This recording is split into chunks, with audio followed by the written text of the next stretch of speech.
உறவுகள் அனைவருக்கும் வணக்கம். இன்னைக்கு நம் காணொலியில் என்ன பார்க்க போகிறோம் என்றால், திமுக கூட்டணி வலுவாக இருக்கின்றதா? திமுக கூட்டணி எந்த அளவுக்கு வலுவாக இருக்கின்றது? திமுக கூட்டணியில் இன்னும் சில கட்சிகள் வரப்போகின்றது என்பது தகவல் வெளியாகி இருக்கிறது. அதே போல் நம்ம ஒரு வாரத்துக்கு முன்னாடி நம்ம செய்தியெல்லாம் பார்த்திருந்தோம். திமுக கூட்டணியில ஒரு முக்கிய புள்ளி இணைஞ்சிருக்காங்க. அதை பத்தியும் முழுசா நம்ம இந்த காணொலியில தெளிவா பார்க்க போறோம். காணொலிகளை போலாம்.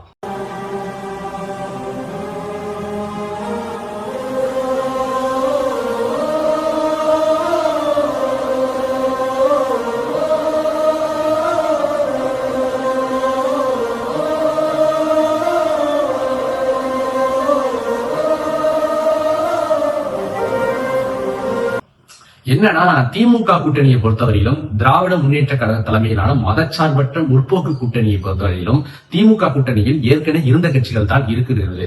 2021 தேர்தலில் ஏற்கனவே இடம்பெற்ற கட்சிகளை தவிர்த்து இந்த முறை மக்கள் நீதி மையம் புதிதாக வந்திருக்கின்றது. அதே போல கொங்கு இளைஞர் பேரவை ஐயா தனியரசு இணைஞ்சிருக்காங்க. அதே போல புதிதாக இணைந்திருக்கிறது யாருன்னு பார்த்தோம்னா ஐயா தமிமுன் அன்சாரி. உங்களுக்கு எல்லாருக்கும் தெரியும், நாகப்பட்டினத்தினுடைய எம்எல்ஏ, நான் பெருசு மதிக்கக்கூடிய அண்ணன் தமிமுன் அன்சாரி திமுக கூட்டணியில இணைஞ்சிருக்காங்க. மனிதநேய ஜனநாயக கட்சி எஸ்டிபிஐ இணைவாங்கன்னு அவங்க அறிவிக்கல. அதே போல முக்கிய புள்ளியாக தேமுதிக இணைஞ்சிருக்கு. என்ன இதுல கொஞ்சம் வியப்புனா, தேமுதிக இணையது புதுதா என்று கேட்டா ஆமா புதுசு. நம்ம நீண்ட வரலாற்று பார்த்தோம்னா 2006 தொடங்கப்பட்ட இதே தேமுதிக தனிச்சு போட்டிட்டாங்க. 2009 10 விழுக்காடு வாக்கு எடுத்தாங்க. 2011 அதிமுக கூட கூட்டணி அமைத்து 41 இடங்களில் போட்டியிட்டு 29 இடங்களின் மேல் வெற்றி பெற்றாங்க. அந்த இது பார்க்கும்போது அவர்களுடைய வாக்கு வங்கி அதிகரித்துக் கொண்டிருந்தாலும் கூட்டணி என்ற மூலம் போவதன் மூலம் அவர்களுடைய வாக்கு வங்கி இங்கே முழுமையாக சரிந்திருக்கின்றன. தேமுதிக அவர்களை பொறுத்தவரையிலும் அமையார் பொதுச் செயலாளர் பிரேமலதா விஜயகாந்த் அவர்கள் பொறுத்தவரையிலும் அவர்கள் இன்னைக்கு ஒரு முக்கிய அறிவிப்பை ஒரு வாரத்துக்கு முன்னாடி எடுத்தாங்க. பணம் பாலில் விழுந்தது போல அந்த கூற்ற ஐயா கருணாநிதி அவர்கள் சொன்னாங்க 2014. அது இன்னைக்கு பழிச்சிருக்குன்னு சொல்லி அந்த பிரஸ் மீட்ல அவங்க சொன்னது ஒரு வியப்பா இருக்கு. அதேதான் கூட்டணி கட்சி தலைவர்களும் எல்லோரும் சொல்றாங்க, திமுக கூட்டணி கட்சி தலைவர்களும். அதே போல இன்னைக்கு பணம் பாலில் விழுந்திருக்கின்றது. 2016 இந்த கூட்டணி அமைய வேண்டியது. கலைஞர் ஐயா பழம் நழுவி பால்ல விழுப்போகுதுன்னு சொன்னாரு. ஆனா 10 வருஷம் கழிஞ்சு தாமதமாக இன்றைக்கு இந்த கூட்டணி உறுதியாகி இருக்கிறது என்பதை இந்த திமுக கூட்டணியில் எதற்கு இணைய வேண்டும் தேமுதிக? கொஞ்சம் எல்லாருக்கும் வியப்பா இருக்கு. அதிமுக கூட்டணியில இருந்திருக்காங்க, தனிச்சு நின்றுருக்காங்க, அமமுக கூட கூட்டணி வச்சிருக்காங்க. ஆனா அந்த தேமுதிக தன் வாழ்வு முழுவதும் திமுகவையே எதிர்த்து கொண்டிருந்த தேமுதிக முதல் முறையாக திமுக கூட சேர்ந்திருக்கு.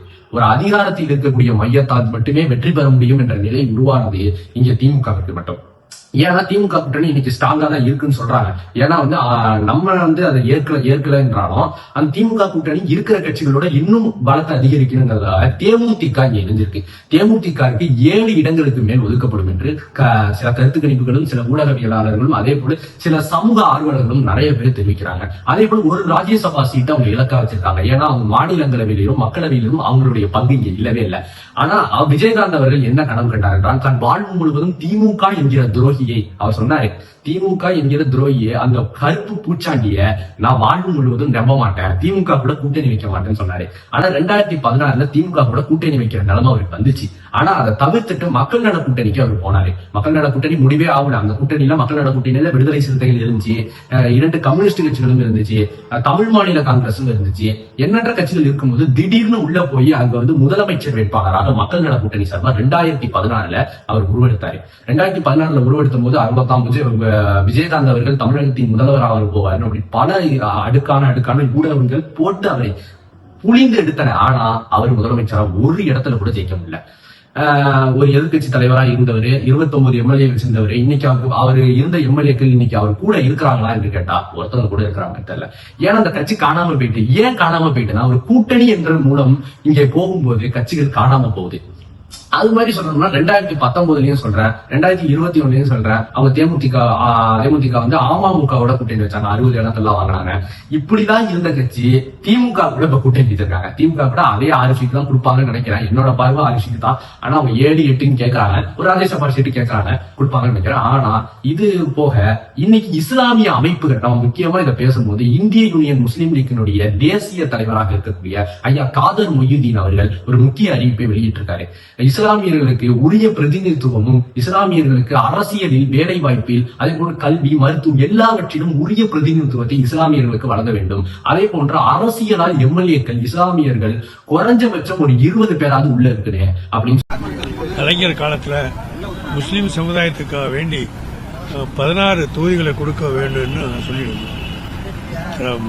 திராவிட முன்னேற்ற கழக தலைமையிலான கூட்டணியிலே இடம்பெற்றிருக்கிற முஸ்லீம் அமைப்புகளுக்கு 16 தொகுதிகளை கொடுக்க வேண்டும் என்று கலைஞர் காலத்திலிருந்து சொல்றாரு. இன்னைக்குதான் ஐயா காதர் மொய்தீன் சொல்றாருன்னு கேட்டா பல வருஷமா சொல்லிட்டு இருக்காரு. அவர் இப்ப எங்க இருக்கிறாருன்னு கேட்டா திமுகவினுடைய அடிமை சின்னமாக இருக்கின்ற ஏனி தனி சின்னமாக இருந்தாலும் அடிமை சின்னமாக சிறுபான்மை அணியின் பிரிவாக இன்னைக்கு இந்திய யூனியன் முஸ்லீம் லீக் செயல்பட்டுக் கொண்டிருக்கிறது. அவர் தான் சொல்றாரு 8000 மகல்லாக்கள் என் கூட இருக்கின்றதே, மீண்டும் திராவிட முன்னேற்ற கழகம் தான் ஆட்சிக்கு வரும் ஒரு இப்படி சொல்றாரு. ஆனா இஸ்லாமியர்களுக்கான இடஒதுக்கீட்டை இன்னைக்கு வரையும் திமுக அறிவிக்கலன்னு அவரும் சொல்றாரு. அந்த இதுல பிரஸ் மீட்ல சொல்றாரு, இஸ்லாமியர்களுக்கு உரிய பிரதிநிதித்துவம் வழங்க வேண்டும் சொல்ற ஐயா காதர் மொய்தீன் அவர்கள் இதுவரை வழங்காதவர்களிடம் ஏன் கூட்டணி வைத்தார் என்பது கேள்வியாக இருக்கின்றது. அப்படி பார்க்கும்போது அவர் என்ன கேட்கிறாருன்னா, 15 இடங்களுக்கு மேல இஸ்லாமிய எம்எல்ஏக்கள் இருக்குங்க. இஸ்லாமிய எல்லா கட்சியிலையும் இஸ்லாமியர்கள் இருக்காங்க, காங்கிரஸ்லயும் இருக்காங்க, திமுகலயும் இருக்காங்க, விடுதலை சிறுத்தைகள்லயும் இருக்காங்க, அதே போல மனிதநேய மக்கள் கட்சியிலயும் இருக்காங்க, முஸ்லீம் லீக்லயும் இருக்காங்க, அதிமுகலயும் இருக்காங்க. எண்ணற்ற கட்சிகளில் இஸ்லாமியர்கள் இருந்தும் அவர்களுக்கான உரிமைகள் இங்க மறுக்கப்படுது, அவர்களுக்கான பிரதிநிதித்துவம் வழங்கப்படுகிறது. தமிழ் தேசியத்தின் வழியில் நாம் பார்க்கும்போது இங்க நாம் தமிழர் கட்சி 12 இடத்துல இஸ்லாமியர்களுக்கான வாய்ப்பு வருது. அதே போல 6 இடத்துல இஸ்லாமிய பெண்களை வேட்பாளராக முகம் காட்டி நிப்பாட்டுது. இப்படி ஒரு சாதனையை பண்ற தமிழ் தேசிய இயக்கமாக நாம் தமிழர் ஒரு செயல இருக்கும்போது இந்த செயல நம்ம என்ன பார்க்க போறோம்னா, இந்திய யூனியன் முஸ்லீம் லீக்கினுடைய தேசிய தலைவராக இருக்கக்கூடிய காதர் மொய்தீன் அவர்கள் 5 இடங்களை இந்திய யூனியன் முஸ்லீம் லீக்கு நீங்க ஒதுக்க வேண்டும் என்று தெளிவா சொல்றாரு. அவர் சொல்லும் போது என்ன சொல்றாருன்னா, இந்திய யூனியன் முஸ்லீமுக்கு நீங்க 5 இடம் ஒதுக்குங்க, 5 இடத்துல நாங்க 4 பேர் தான் உள்ள போனோம். திமுக குழுவை சந்திச்சோம், அந்த குழுவை சந்திச்ச பிறகு 4 பேர் உள்ள போனோம். ஆனா அந்த 4 பேர்ல எங்களுக்கு 4 இடம் தான் ஒதுக்குவாங்கன்னு அவர் கிண்டலா பேசுறாரு.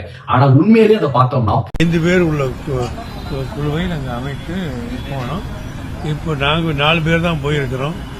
ஆக 5 தொகுதிகளை கேட்டு 5 பேர் தொகுதியை அமைத்து கொண்டு போன நாங்க 4 பேர் தான் போனதுனால ஒருவேளை இந்த 5ஐ 4 ஆக்கிறவாங்களோ என்ன சந்தேகம் கூட இருக்கு. காலங்களை மாறும். ஆனா நாட்டு நடப்பு நடக்கும்போது திராவிட முன்னேற்ற கழக ஆட்சி நல்ல ஆட்சி, எல்லோரும் சொல்லக்கூடிய நல்ல ஆட்சி. போன வாட்டி இந்திய யூனியன் முஸ்லீம் லீக் கடையநல்லூர் உட்பட வாணியம்பாடி உட்பட எண்ணற்ற 3 இடங்கள்ல தான் போட்டி போட்டாங்க.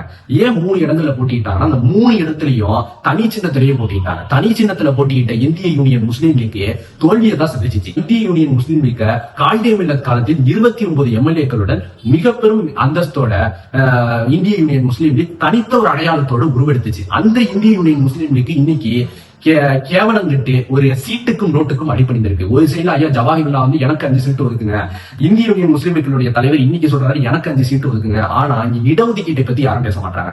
அவர் சொல்றாரு இடஒதுக்கீடு வழங்கணும்னு சொல்றாரு. அதை தீவிரமா எடுத்துட்டு போறாரான்னு பார்த்தா இல்ல, திமுக ஆட்சி நல்லா இருக்கு, ஆனா திமுக எனக்கு கூட்டணியில இடம் சீட்டு அதிகமா கொடுக்க மாட்டாங்கன்னு அவரே சொல்றாரு. அப்படி சொல்றவரு நீங்க தனியா இன்னைக்கு நின்றீங்களா? இன்னைக்கு எஸ்டிபியும் உள்ள வரதான் போகுதுன்னு நினைக்கிறேன். எஸ்டிபிஐ கட்சியும் கூட்டணியை நோக்கி வரதான் போகுது, அதுல மாற்று கருத்து இல்ல. அந்த எஸ்டிபிஐ கட்சிக்கு 1 இடம் 2 இடம் அதிகபட்சமா 1 இடம் தான், அதே 2 இடம் கொடுப்பாங்க. அதுக்கப்புறம் எஸ்டிபியும் பண்ணிடுவாங்க. அதுக்கப்புறம் பார்த்தோம்னா மனிதநேய ஜனநாயக கட்சி ஐயா தமிழ்முடன் சாரி அவருக்கும் அதே மாதிரி தான். அவர் சீட்டு கொடுக்குறாங்களான்னு தெரியல. ஆனா இஸ்லாமியர்களுக்கான இடஒதுக்கீடு இங்க 7க்கு மேல போகக்கூடாது, இஸ்லாமிய எம்எல்ஏக்கள் இங்க 7க்கு மேல இருக்கக்கூடாதுங்கிறத தெளிவா வேலை செய்யறாங்க. அது திமுகவினுடைய உதயசூரியன் சின்னத்துல எத்தனை இஸ்லாமியர்கள் நின்றாங்கன்னு கேட்டா வெறும் 3 பேர் தான். பாளையங்கோட்டையில ஒரு ஆளு, அப்புறம் ஊர் பேர் தெரியல. ஆனா ஆவடி நாசர் அமைச்சரா இருந்தாரு, அது செஞ்சி மஸ்தான், அவ்வளவுதான். வேற யாரும் இல்ல. அதிகபட்சம் 3 பேர் தான் உதயசூரியன் சின்னத்திலே நின்றாங்க. மத்தவங்க எல்லாம் விடுதலை சிறுத்தையில ஒரு எம்எல்ஏ, அதே போன்ற காங்கிரஸ் கட்சியில ஒரு எம்எல்ஏ. அவர் சொல்லும் போது இதான் சொன்னாரு, எல்லா கட்சியிலையும் இஸ்லாமியர்கள் இருந்தும் அவர்களுக்கான உரிமைகள் மறுக்கப்படுது. அதை யார் பெற்றுக் கொடுப்பான்னு பார்த்தா இந்த தமிழ் தேசியம் தான் உறுதியா பெற்றுக் கொடுத்தது. தமிழ், மொழி, இனம், கலை, பண்பாடு, வேளாண்மை, தொன்று தொட்ட வேளாண்மை, காட்டு வளம், கனிம வளம், நீர் வளம், மலை வளம், இதையெல்லாம் பாதுகாக்கிறதுக்கு இங்க ஒரு அரசியல் தேவைப்படுது. அந்த அரசியலை தமிழ் தேச அரசியல் வழியில் 12 இடம் இஸ்லாமியர்களுக்கு வழங்குறாங்க. ஏன்னா 12 இடத்துல தனி சின்னத்துல போட்டியிடுது. இன்னைக்கு விவசாய சின்னம் ஒரு சின்னம் அங்கீகரிக்கப்பட்ட சின்னமா இருக்கு. அந்த சின்னத்துல போட்டியிடுது. இதே உதயசூரியன் சின்னத்துல 10 இடம் இஸ்லாமியர்களுக்கு கொடுப்பாங்களா? எப்படி கொடுப்பாங்க? அதை கொடுக்க மாட்டாங்க. 4 இடம் அதிகபட்சம் 2 இடம் கொடுக்கறதே பெரிய விஷயம். இந்த வாட்டி தெரிஞ்சிடும் 26 தேர்தலில் இஸ்லாமியர்கள் எத்தனை பேர் திராவிட முன்னேற்ற கழகத்தில் உதயசூரியன் சின்னத்தில் போட்டியிடுகிறார்கள் என்று தெரிஞ்சிடும், தெளிவா தெரிஞ்சிடும். அப்ப உங்களுக்கு இதே மாதிரி காணொலி போட்டு நான் தெளிவா சொல்றேன். அப்படி பார்க்கும்போது இங்க இஸ்லாமியர்களுக்கான உரிமைகள் தொடர்ந்து மறுக்கப்படுது. நீ உட்பட இஸ்லாமியர்களுக்கான தொகுதி உங்களுக்கு தெரியும் நினைக்கிறேன். பழைய காலத்துல சொல்லுவாங்க ராணிப்பேட்டை, அப்புறம் ஆம்பூர், அதுக்கப்புறம் வாணியம்பாடி, அதுக்கப்புறம் கடையநல்லூர், அப்புறம் நாகப்பட்டினம், அதுக்கப்புறம் என்ன சொல்றது பாபநாசம், அப்புறம் மணப்பாறையில இவர் எம்எல்ஏவா இருக்காரு, அப்துல் சமது எம்எல்ஏவா இருக்காங்க. அதுக்கப்புறம் எண்ணற்ற ஒரு 50 இடம் சொல்லலாம். இஸ்லாமியர்களுக்கான தொகுதி மட்டுமே ஒரு 50 இடம் சொல்லலாம். 50 இடம் வேண்டாம், எல்லாருக்கும் உரிய பிரதிநிதித்துவம் இங்க கிடைக்கும். எல்லா சமூகங்களுக்கும் எல்லா சமூக அடிப்படையில் இங்க சமூக நீதி அடிப்படையில் எல்லோருக்கும் இடஒதுக்கீட்டின் அடிப்படையில் எல்லோரும் எம்எல்ஏவா ஆகணும் தான். அதே போல இஸ்லாமியர்கள் ஒரு குறிப்பிட்ட தளவுகளாவது இங்க இருக்கிறார்களான்னு கேட்டுப்பட்டா இல்ல. ஒரு 10 இடமாவது இருக்காங்க எம்எல்ஏவா இல்ல. ஒரு 7 இடம் தான். அந்த 7 பேரும் ஒரு கட்சி சார்ந்தவர்களா இல்ல, பல கட்சி சார்ந்தவர்களா இருக்கிறதால எல்லாம் ஒன்றிணையம் பிரிந்து கிடக்கிறார். சமுதாய போராளி அல்ஹாஜ் டாக்டர் பழனிபாபா அவர்கள் தெளிவா முடிவு பண்ணாரு. அன்னைக்கு டிக்ளேர் பண்ணி சொன்னாரு, ஒரே இறை, ஒரே மார்க்கம், ஒரே சகோதரத்துவம் என்று சொல்கிற இஸ்லாமிய மார்க்கத்தில் எண்ணற்ற இயக்கங்கள் இருந்தும் பிரிந்து கிடக்கிறார்கள். இவர்கள் ஒன்றிணையவே இல்லை. இவர்களை ஒன்றிணைத்து நான் போராடி கொண்டிருக்கிறேன். எனக்கு இவர்களை ஒன்றிணைப்பதில் நான் தோத்து விட்டேன் அப்படின்னு சொல்றாரு. ஒன்றிணைக்க முடியல. அவர் எல்லாரையும் ஒன்றிணைச்சுதான் பார்த்தாரு. சமூகமா ஒன்றிணைக்கும் போதுதான் அவர் கொல்லப்படுறாரு. அப்படிலாம் வாழ்ந்த சமுதாய போராளி அல்ஹாஜ் டாக்டர் பழனிபாபா அவர்கள் ஒரு விஷயத்தை தெளிவா சொல்லிட்டு போயிட்டாரு. இஸ்லாமிய இயக்கங்கள் நீங்களா தனிச்சு நின்று ஒரு 60 இடங்களில் நீங்கள் வெற்றி பெறுவதற்கு முயற்சி செய்ய இல்லையா, அதையாவது செய்யுங்க. இன்னைக்கு அவர் இருந்திருந்தாங்கன்னா காலத்தின் கட்டாயம் 40 எம்எல்ஏ நாங்க எழுதி வச்சுக்கோங்க. அல்ஹாஜ் டாக்டர் பழனிபாபா அவர்கள் மட்டும் இன்னைக்கு உயிரோடு இருந்துட்டாங்கன்னா இஸ்லாமியர்களுக்கான உரிமைகள் வழங்கப்பட்டிருக்கும். போராடியாவது பெற்றுக் கொடுத்திருப்பாரு. 40 எம்எல்ஏக்கள் உள்ள இருந்திருப்பாங்க. அவர் சார்பா இருந்திருப்பாங்க. எனக்கு தெரிஞ்ச ஜிகாத் கமிட்டி சார்பா இருந்திருப்பாங்க. அப்படி பார்க்கும்போது நம்ம தேமுதிக இருக்கட்டும், அப்புறம் இந்திய யூனியன் முஸ்லீம் திமுக கூட்டணியில எத்தனை பேர் வந்தாலும் சீட்டுக்கும் நோட்டுக்கும் தான் அடிபடுவார்கள். இந்த சீட்டு 6 சீட்டா 300 கோடி வாங்கிக்க, 8 சீட்டா 400 கோடி வாங்கிக்க, 2 சீட்டு வச்சிருக்கவங்க எவ்வளவு தெரியுமாங்க? 2 சீட்டு வச்சிருக்கவங்க 50 கோடி வாங்கிக்கிறாங்க. தேர்தல் நிக்கிறதுக்கு தான் வேற எதுக்கு? தேர்தல் நிக்கிறதுக்கும் அவங்க செலவு செய்யறதுக்கும் திமுக கொடுக்கும். இந்த திமுக வழக்கமா செஞ்சுக்கிட்டு இருக்கிறது அதிமுக இதுதான் பண்ணுது. திராவிட கட்சிகள், தேசிய கட்சிகளை நாம் தவிர்க்க வேண்டும். இந்த காணொலியை நாம் சொன்னது என்னன்னா, தேசிய கட்சிகளையும் திராவிட கட்சிகளையும் தவிர்க்க வேண்டும். இவர்கள் நமக்கானவர்கள் அல்ல, என்னைக்குமே இல்ல. நான் முன்னாடியே முடிவு எடுத்துட்டேன். இவர்கள் நமக்கானவர்கள் என்னைக்குமே உதவி செய்ய மாட்டார்கள். இவர்கள் நமக்கானவர்களாக இருந்திருந்தால் நமக்கான உரிமைகள் இங்க எப்போதே கிடைத்திருக்கும். இன்னமும் இடஒதுக்கீட்டுக்காக 5 விழுக்காடு கொடுப்பாங்கன்னு நம்ம நம்பிக்கிட்டு இருக்கோம். இஸ்லாமிய இயக்கங்களுக்கு இந்த காணொலி வாயிலாக பல இஸ்லாமிய சொந்தங்களுக்கு, தமிழ்நாடு முழுவதும் வாழ்கின்ற இஸ்லாமிய சொந்தங்களுக்கு இந்த காணொலி வாயிலாக இந்த அன்பு மகன் ஒரே ஒரு வேண்டுகோள் வைக்கிறார். நீங்க திராவிட முன்னேற்ற கழகத்தையும், அனைத்து இந்திய அண்ணா திராவிட முன்னேற்ற, காங்கிரஸ், பிஜேபியும் நம்பாதீர்கள். இவர்கள் நமக்கானவர்கள் அல்ல. இவர்கள் 4 பேரும் தீய சதிகள்.